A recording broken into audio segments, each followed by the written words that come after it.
Hey, panel, thanks for joining me. Great to be with you. Pleasure. Garry Keller, Allison Gifford, Marci Surkes. Um, I, I, I'm happy to see that everyone dressed up for Sweater Vest Day uh, here on the Oh, panel. Love a cold. sweater vest. Yeah, I know. Man, oh man, we've got like 3 feet of snowbanks at our house.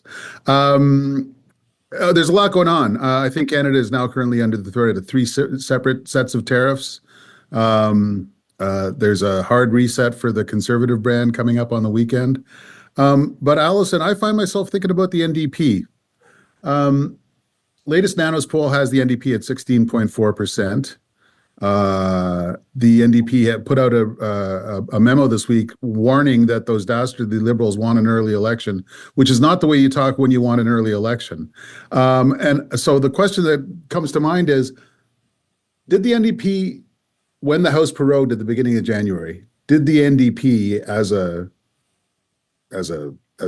society, as a corporation, miss a chance to switch out their own leader too? Um, I think if you look at what caused the switching out of the Liberal leader and the symptoms there, which were massive caucus mutiny, tanking in the polls, um, I don't think you saw the same thing with the NDP. Their caucus is pretty buttoned down in terms of drama.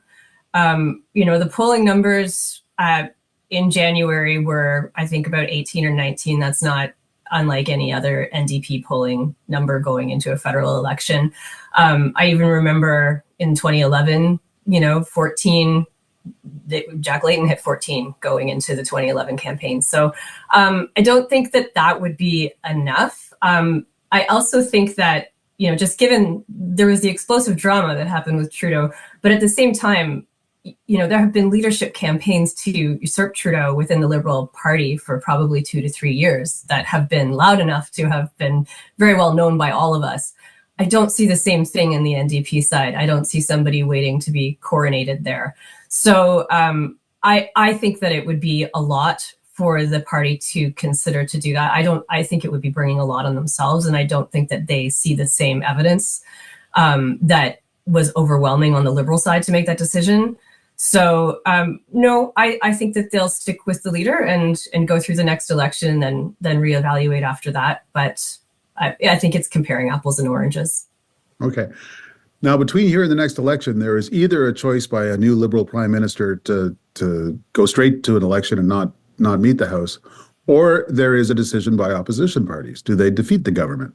Um, do you think the NDP is ready to bring this government down? I think both the Liberals, or both Mark Carney and the NDP, have been abundantly clear through leaked memos this week that they will do whatever is most politically advantageous at the time.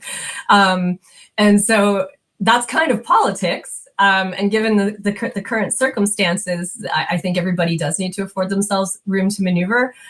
That said, I don't know how long anyone wants to prop up an unelected leader who doesn't have a seat for a long period of time, because that's going to get very tired for voters. I think they are going to have to take it to Canadians sooner than later.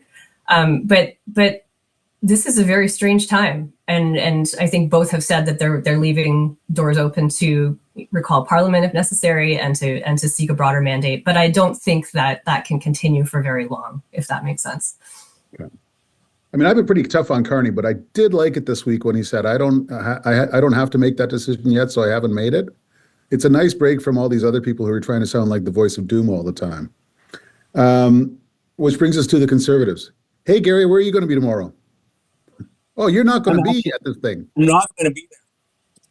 Some family business. Otherwise, I wouldn't have been there, because I actually was at the last Poilievre rally he held in Ottawa about a year ago, and I went to see the type of crowd because, I've been in Ottawa for over 25 years. I know when an Ottawa Conservative crowd is astroturfed with the regular folks to fill a room, and that room was not filled with the usual Conservative supporters. It was a real different mix of supporters, and it was really fascinating to see that. So unfortunately, I won't be there, but I will be listening and talking to the people who I know will be there, and we'll definitely have news to share. Definitely.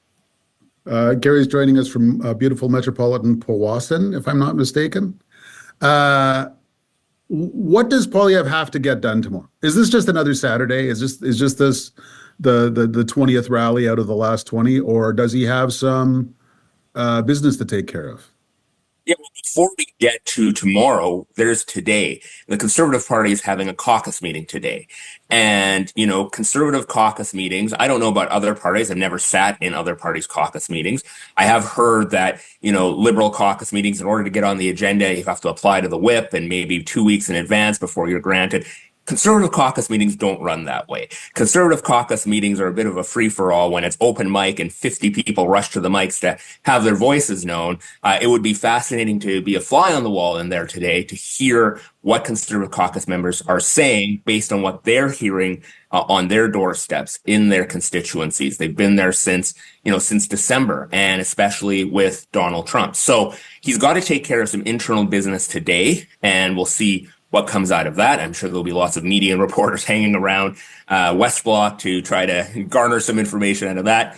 But then tomorrow, I've been told that this rally has been planned for some time, and just the logistics of the rally itself, plus the fact I expect they're going to use this rally for several purposes. One, for election ads. If you remember in 2011, Stephen Harper held this big rally in Ottawa. It was almost a Canada First message in that rally, but all the clips and the video from that were used for the election campaign. So there's that housekeeping, but the broader housekeeping really is to not pivot the message. I am told very clearly that there is not a pivot coming on his message, but it's a little different shift in the tone, in the sense that everything he's been talking about so far, axe attacks, build the homes, stop the crime, bring it home, all those messages will be wrapped around a Canada First message. We're doing these things because we're putting Canada first, and the other folks, their track record, their policy track record hasn't been putting Canada first. We'll be all the judge of whether it's not a successful message,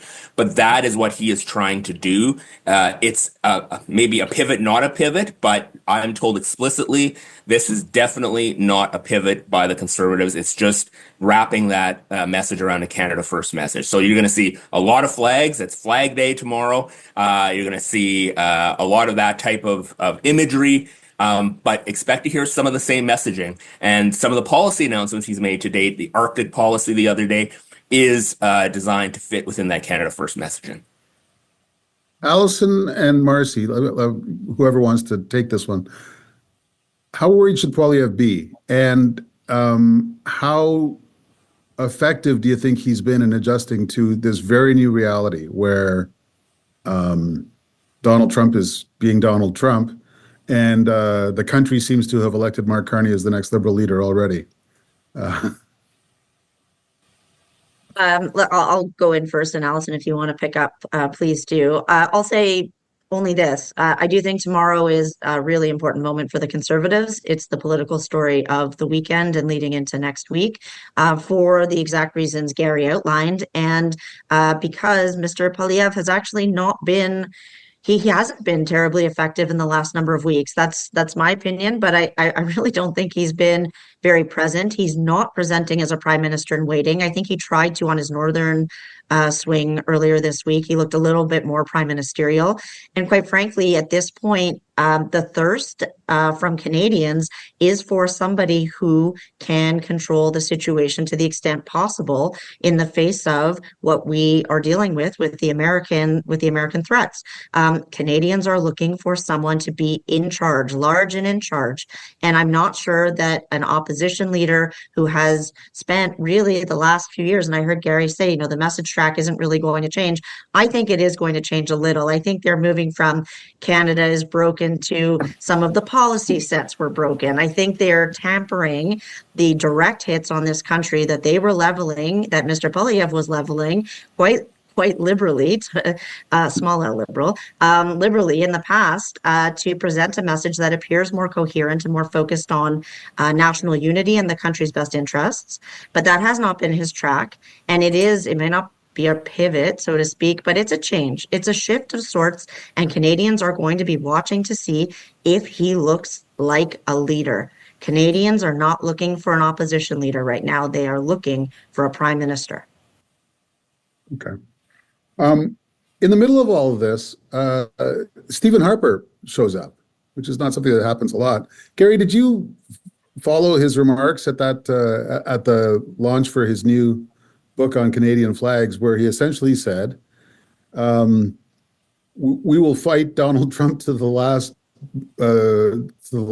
body. Man the boats, unleash the hounds.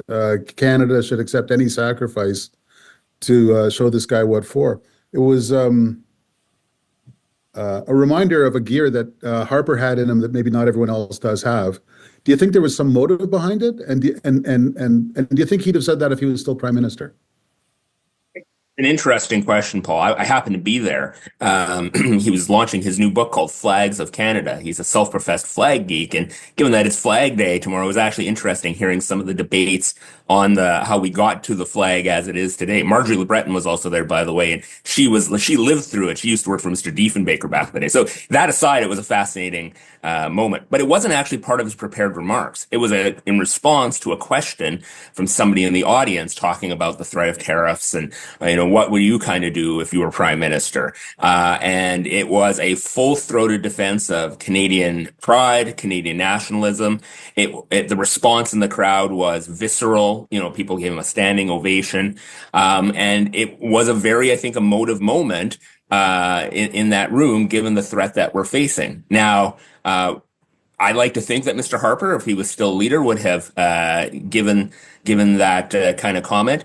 But it's also what he was saying in that remark. There was a little bit of a backhanded slide at the Liberals. Was basically, I would do this action to preserve Canadian sovereignty, to stop annexation, but I would have a plan in place to get us through this, to rebuild our economy as soon as possible. And what he wasn't saying, but was saying, was that, and the current crew have no idea how to do that.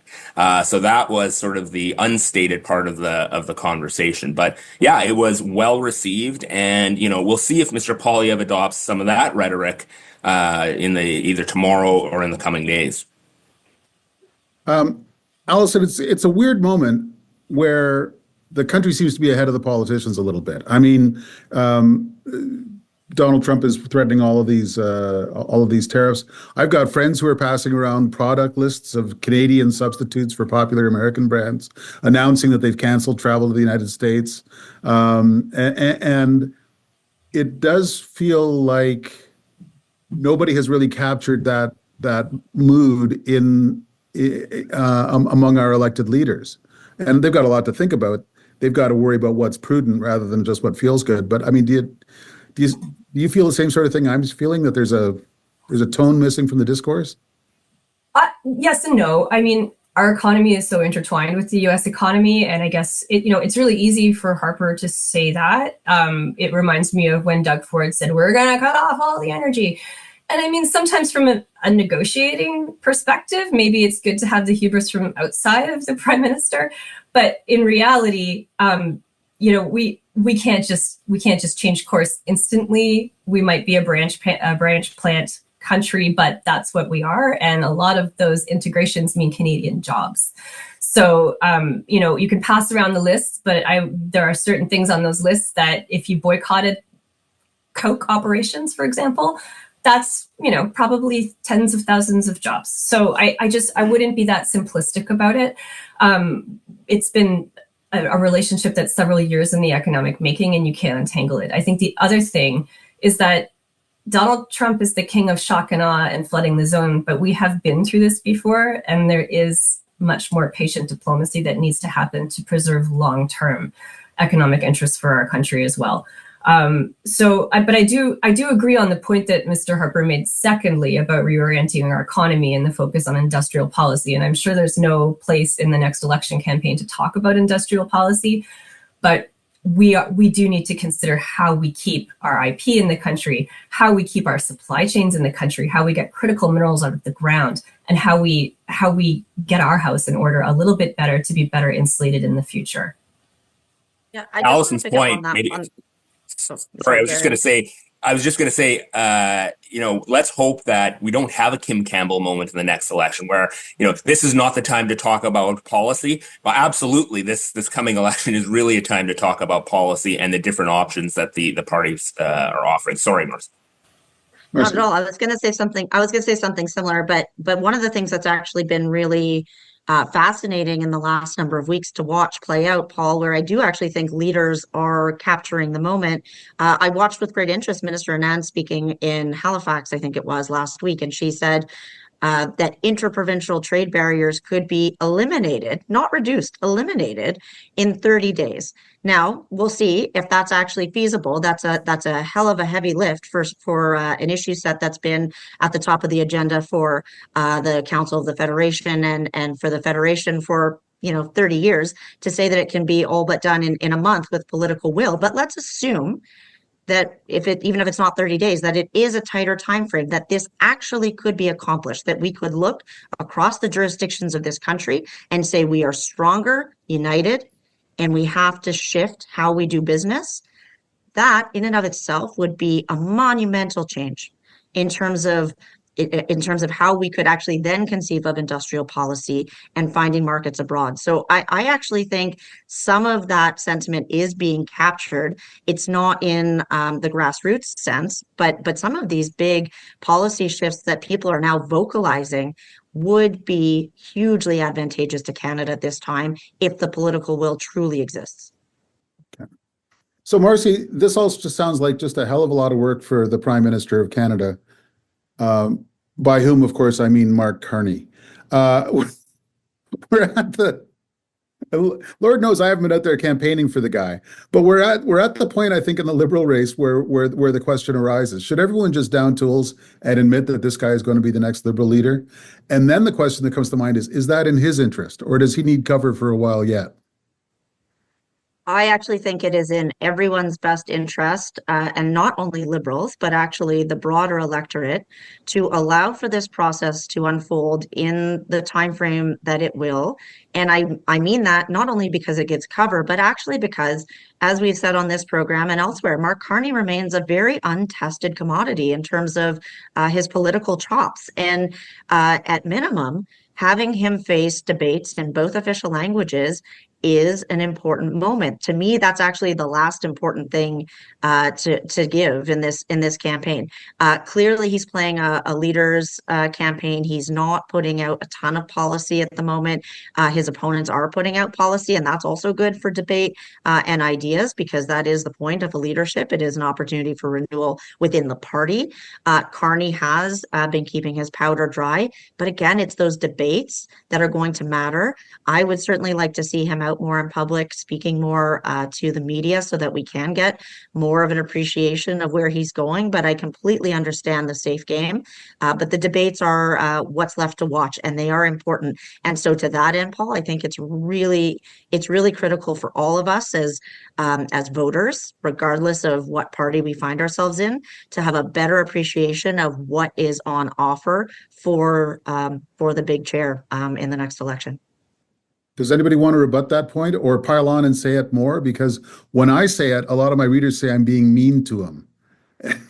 Yeah, sure. I mean, look, Marci is absolutely right. The guy needs to be tested in some way, shape, or form. And the best way to test somebody is through a debate. I mean, we all remember the Liberal leadership campaign with Stéphane Dion and Michael Ignatieff. And, Stéphane, we didn't get it done. And, Dion sputtered his way through that whole debate, and it became a sort of a defining moment of how Dion sort of reacted to things on that front. But Carney is out the other day, and he's talking about in a tweet about how we need to catalyze the economy, and it's a time to build. What does that mean?